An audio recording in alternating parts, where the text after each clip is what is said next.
Saudara-saudaraku dimanapun Anda berada, berjumpa lagi dengan saya. Salam bahagia, damai sejahtera, rahayu untuk kita semua. Dalam dunia keris tentunya ada hal atau istilah yang umum didengar, yang paling sering didengar dalam dunia keris. Di antaranya adalah dapur keris. Dapur di sini bukan berarti dapur tempat memasak makanan dalam sebuah rumah. Dan juga bukan dapur tempat membuat keris. Di saat kita menemui sebuah keris, tentunya kata atau istilah yang pertama kali didengar, umumnya, bahkan pertanyaan kali yang terlintas, umumnya adalah dapur apakah keris ini? Nah, apakah maksud dari dapur di sini atau penggunaan kata dapur di sini? Bagi Anda, saudara-saudara semua yang masih awam tentunya akan bertanya-tanya. Dan juga saya meyakini saudara-saudara semua yang sudah lama, sudah bergelut dalam dunia keris, banyak yang tidak memahami dipakainya istilah atau kata dapur dalam dunia keris.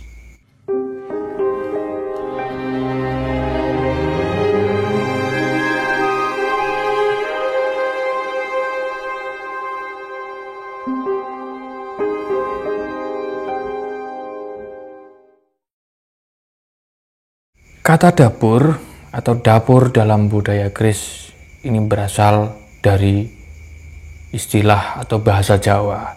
Nah, karena sudah kami jelaskan di video sebelumnya bahwasanya dalam dunia keris, istilah-istilah keris itu lebih banyak memakai atau mengadopsi istilah-istilah dari Jawa. Nah, bagi saudara-saudara semua yang belum mengerti, silahkan tonton video saya yang sebelumnya agar nantinya bisa lebih mudah untuk memahami.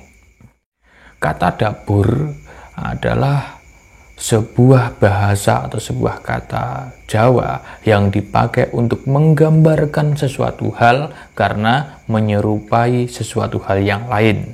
Nah, dalam hal ini, dalam dunia keris, kata dapur dipakai karena keris tersebut menggambarkan atau menyerupai hal lain. Nah, maksudnya seperti ini. Saya akan menjelaskan dengan sebuah contoh agar saudara-saudara semua mampu memahaminya lebih mudah. Sebuah ragam bentuk keris tentunya sering didengar atau dikenali sebuah ragam bentuk keris yang bernama dapur kebu. Keris dengan dapur kebu atau bahasa Indonesianya itu kebu itu kerbau ya. Namun di sini pakai bahasa Jawa, jadi dapurnya dapur kebu. Nah, sebuah keris yang dinamai atau disebut dapur kebu itu karena menggambarkan atau menyerupai seekor kerbau. Nah, lalu bagaimana penjelasannya? Kok bisa dianggap keris tersebut mampu menggambarkan atau menyerupai seekor kerbau? Oh, tidak ada gambar kerbaunya, tidak ada tanduknya, tidak ada ekornya. Kok bisa dianggap menggambarkan atau menyerupai seekor kerbau? Nah, disinilah luhurnya atau dalamnya ajaran-ajaran leluhur Nusantara zaman dahulu. Melihat sesuatu hal termasuk mahakarya seni, sebuah tosan aji atau sebuah keris, tidak hanya dipandang melalui fisiknya, namun juga dipandang melalui pancaran-pancaran karakter yang dikeluarkan oleh mahakarya seni keris tersebut. Nah, kebetulan keris tersebut mampu menggambarkan karakter-karakter yang dimiliki oleh seekor kerbau. Nah, tentunya saat kita melihat seekor kerbau, kita tentunya mampu menangkap atau beranggapan bahwasanya kerbau itu karakternya seperti apa. Kerbau itu seekor hewan yang pendiam, yang terkesan lugu, polos, tidak banyak bersuara, dan juga tidak agresif. Namun di sisi lain juga mempunyai kekuatan yang luar biasa kuat. Terbukti seseorang zaman dahulu saat membajak sawah dalam bercocok tanam, menggunakan bantuan tenaga seekor kerbau. Ini bukti bahwasanya kerbau mempunyai kekuatan yang luar biasa kuat. Namun di sisi lain juga mempunyai karakter yang penurut, yang lugu, yang polos, yang pendiam, tidak banyak bersuara, dan yang lain-lain. Nah, karakter-karakter seperti ini ada pada sebuah keris yang berjenis atau berdaburkan kebu, sehingga keris tersebut didaburkan atau digambarkan atau diserupakan dengan seekor kerbau, sehingga penamanya juga kerbau atau bahasa Jawanya kebu. Nah, jadi dapur di sini adalah sebuah kata penyebutan untuk sesuatu hal, suatu benda termasuk keris, karena menggambarkan atau menyerupai sesuatu hal yang lain.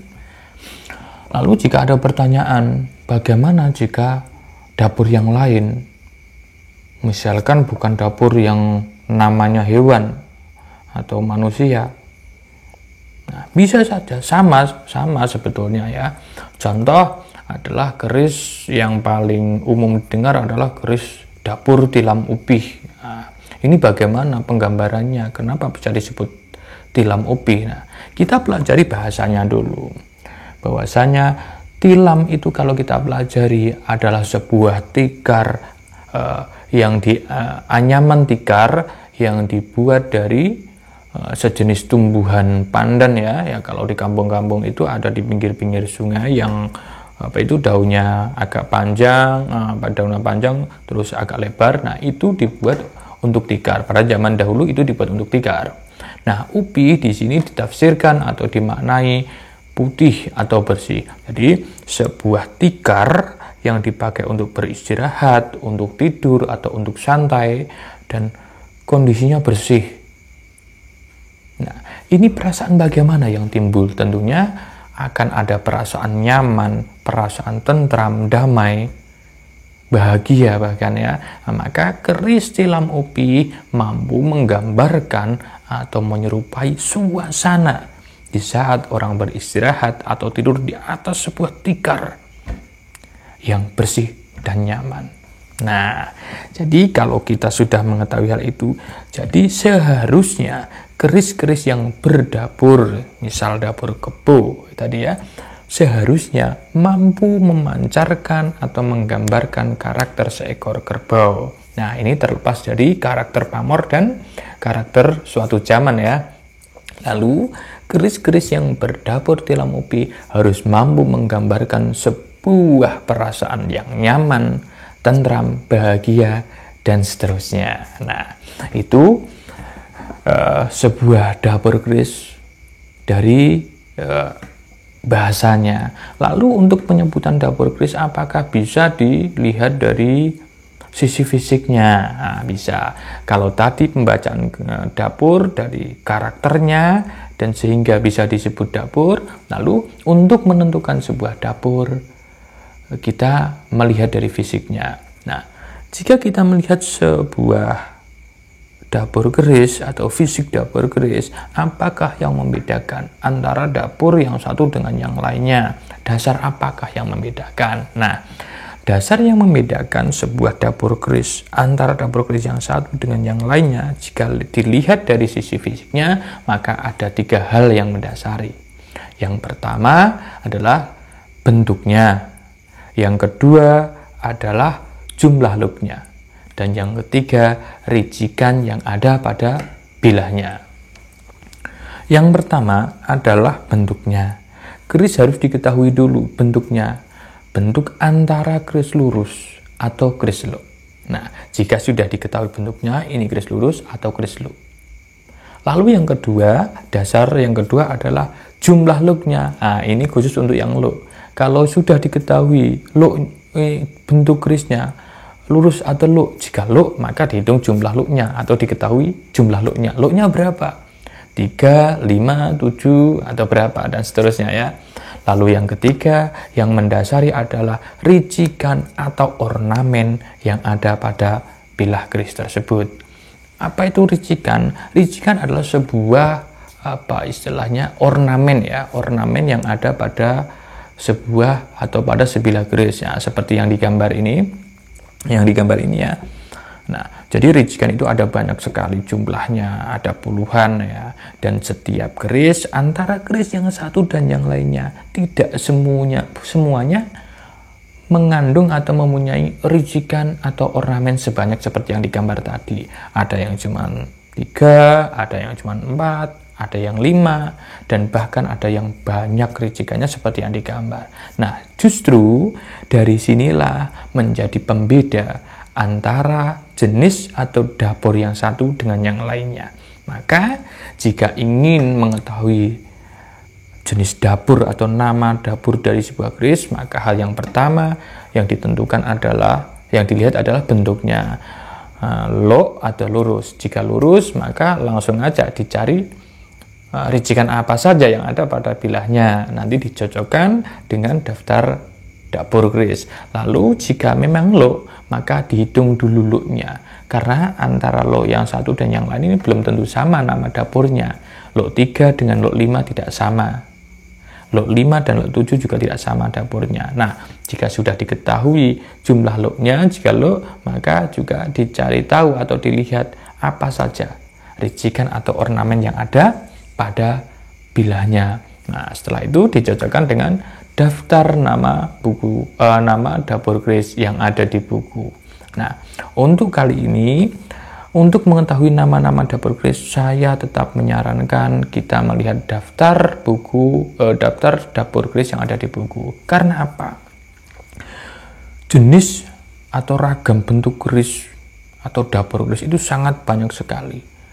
Bahkan yang tercatat, yang terakhir dicatat oleh almarhum yang Haryono Haryoguritno dalam bukunya Antara Mistik dan Nalar, itu jumlahnya ada ratusan.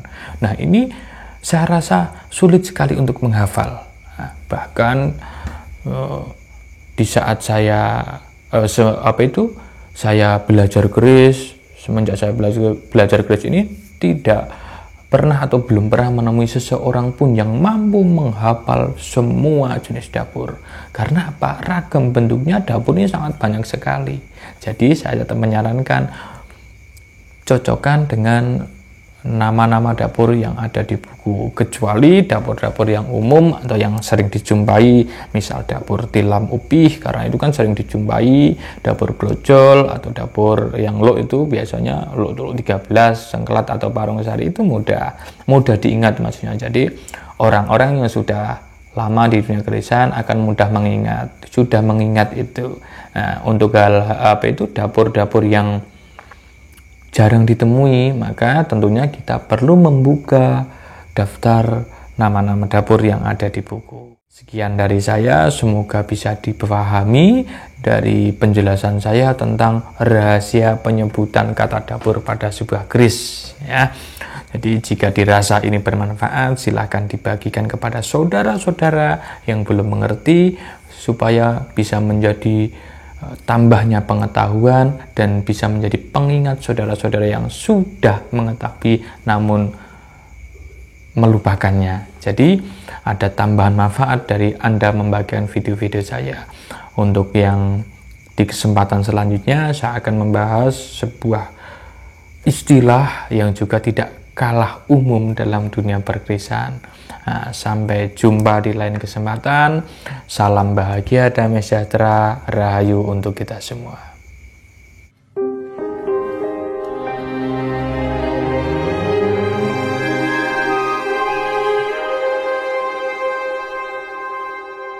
Thank you.